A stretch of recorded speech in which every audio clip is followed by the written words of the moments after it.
കേരളത്തിലെ ഏറ്റവും പ്രസിദ്ധമായ ശിവക്ഷേത്രങ്ങളിലൊന്നാണ് തൃപ്പങ്ങോട് ശിവക്ഷേത്രം. കാലസംഹാരമൂർത്തി സങ്കല്പത്തിൽ പടിഞ്ഞാറോട്ട് ദർശനമായാണ് ഭഗവാൻ ഇവിടെ വാണരുളുന്നത്.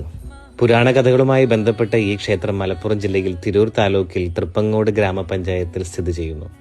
പരശുരാമൻ സ്ഥാപിച്ചു എന്ന് വിശ്വസിക്കപ്പെടുന്ന 108 ശിവാലയങ്ങളിൽ ഒന്നാണ് ഈ ക്ഷേത്രം. ക്ഷേത്രാനുബന്ധമായിട്ടുള്ള ഐതിഹ്യ കഥകൾ ഇങ്ങനെയാണ് പറയുന്നത്.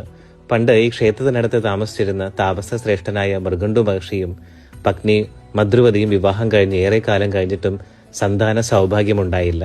ഇതിൽ ദുഃഖിതരായ അവർ ശിവനെ ഭജിച്ച് തപസ് ചെയ്യാൻ തുടങ്ങി. ഏറെക്കാലത്തെ തപസ്സിനൊടുവിൽ പ്രത്യക്ഷനായ ഭഗവാൻ ശിവൻ അവരോട് ഒന്നിനും കൊള്ളാത്ത 100 വയസ്സുവരെ ജീവിക്കുന്ന മകനെയാണോ, എല്ലാം തികഞ്ഞ 16 വയസ്സുവരെ ജീവിക്കുന്ന മകനെയാണോ വേണ്ടതെന്ന് ചോദിച്ചു.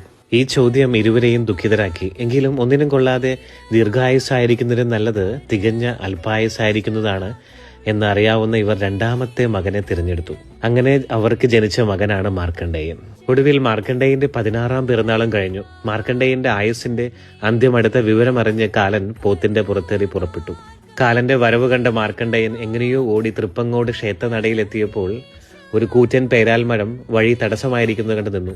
വഴി ചുറ്റുവരിഞ്ഞു പോയതിനാൽ കാലൻ പിടിക്കുമെന്ന് മനസ്സിലായ മാർക്കണ്ഡേയന് വഴിയുണ്ടാക്കാനായി പേരാൽമരം നടുകെ പിളർന്നു. തുടർന്ന് അടുത്തുള്ള ശ്രീകോവിലേക്ക് ഓടിക്കേറിയ മാർക്കണ്ഡേയൻ അവിടുത്തെ ശിവലിംഗത്തെ കെട്ടിപ്പിടിച്ചു.